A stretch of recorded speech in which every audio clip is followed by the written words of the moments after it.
Hey, Finns fans, what is with this narrative? I read an article recently, and don't get me wrong, Lions fan here, okay? And I have loved the Dolphins. They're kind of like my number two team, my AFC team, whatever you want to call it, growing up into my now advanced, as you can see, years. But there's a narrative out there that I read this article. I'm like, is this a real article? And it's coming from the Finsider, which I like. I think they do a pretty good job. So I'm like, yeah, this must be a real article. Here's what it says. Can Tua shift the narrative with some Miami Dolphins fans? That's all it says. And then it goes on to say, all right, is that for many fans, it just won't be good enough. It says one thing is as sure as death and taxes in this world is that no matter what the team does, some Miami Dolphins fans will just never think some players are good enough. And then it goes on to talk about how that is Tua. Now, I understand the greatness at quarterback in this franchise. I understand you had Bob Greasy from 67 to 80. I understand there were Super Bowls. I understand you then had Dan Marino. He was 17 years there. So you've had 30 years of exceptional quarterback play. He went to another Super Bowl. I think he's unbelievable. He's a top 5 quarterback of all time. Get out of here with the he didn't win the Super Bowl stuff. He's still a top 5 quarterback of all time, maybe a top 3. All right. And then it says, now after seeing the team struggle to find a solid replacement for Marino, one of the GOATs, for nearly 2 decades, the Dolphins drafted Tua. And despite him looking much better, despite him looking much better last season than many ever thought they would see out of him, minus, of course, the injury incidents, there are still those that think Tua is a waste of a draft pick and that the team should move on from yet another quarterback sooner than later. Okay, hold on.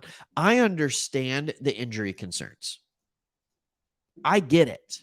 But I'm going to drop some stats on you. I'm going to drop some stuff of just what Tua's year was last year that my hope is going to make you be like, okay, we need to stop. And I understand the weapons that he had. I understand he had Tyreek Hill.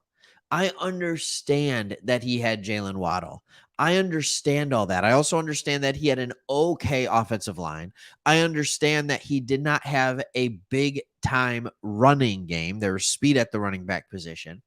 But there's some things here. So I just wanted to kind of set the record straight. And as I'm doing that, don't forget, if you like this channel, give us a like, give us a subscribe, and leave a comment. Let's talk about it.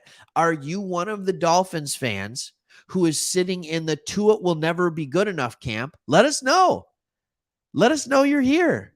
Or are you one that says, nope, with the correct weapons around him, he can be a phenomenal quarterback as long as he stays healthy for years to come?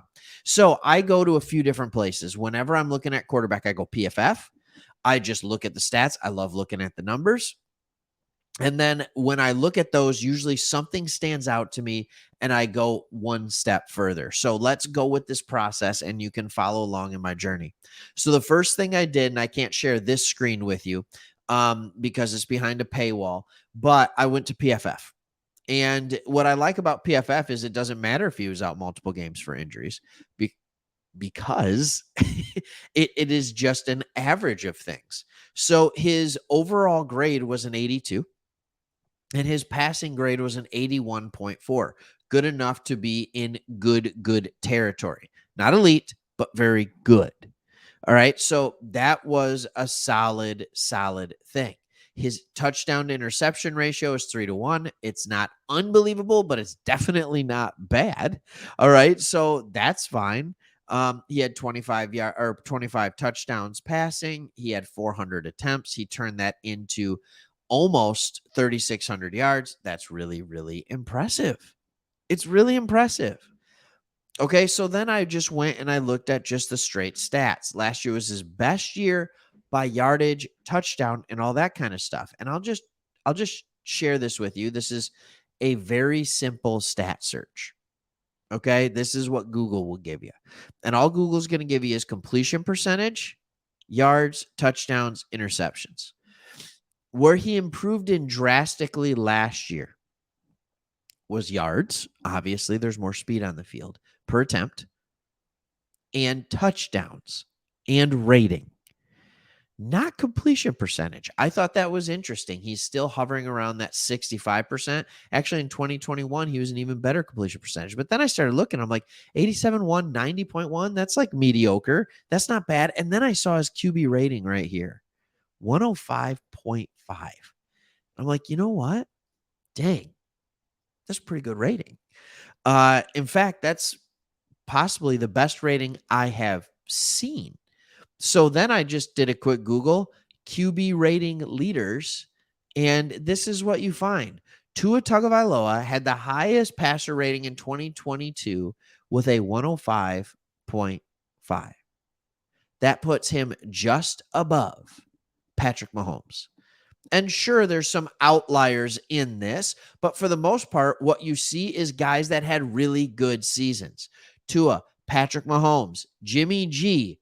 You're always going to see a 49ers quarterback on the top of that list. All right. So he's the one outlier. But then you go Jalen Hurts, MVP candidate. Patrick Mahomes, the MVP. Geno Smith, by far the best year of his career. And Joe Burrow. That rounds out the 100 club. Jared Goff. You know I'm a Lions guy. All right. He had a very good year last year. Josh Allen. All right. Andy Dalton, outlier, but now we're down in the 95 range. Trevor Lawrence, and we get to go from there. He was among the best of the best. That's it. Like, when you're looking at this, you have to start asking yourself the question, like, what is it going to take? If you have a guy that is putting together the best QB rating, it's a flawed system. I get it.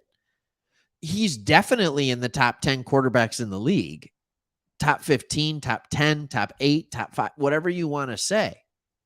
Think about your fantasy draft right now. Who does everybody want to get their hands on? It's Tua, because he's going to put up numbers, partially because of the receiving core, but also because they know he's a pretty darn good quarterback. The only reason people don't want to draft Tua right now is because they're afraid he's going to get hurt. So let's just have a conversation about this, Dolphins fans. What side are you on? Do you think he's the guy or don't you? If you're worried about the injuries, it's understandable. But you can worry about injuries with anyone. You think Bengals fans aren't worried about Joe Burrow and his injury history? He tears an ACL. Now he's got the calf strain. Like there's been a concussion. But Tua gets this thing because it's multiple concussions and it just looks so bad. But he's got jiu-jitsu training. Sorry, I had to throw that in there. So anyways, hope you enjoyed the video. I'm telling you, I'm a believer in Tua. Also, there was this really weird clip that I saw on YouTube Shorts where it's what if Tua was right-handed? And when you see him throw right-handed, he actually looks like a better passer. It's hilarious. It's just weird for our eyes to see somebody throwing lefty, I think, sometimes. There's been some good lefties. Little Mark Brunell, little Steve Young, okay? But it's unique to see if you put them in, if they swap it and they say, what if Tua was right-handed? You see him throw it. It's actually much better. Google it. I'm telling you, look it up on YouTube. All right. Thanks for watching. See you on the next one. Bye.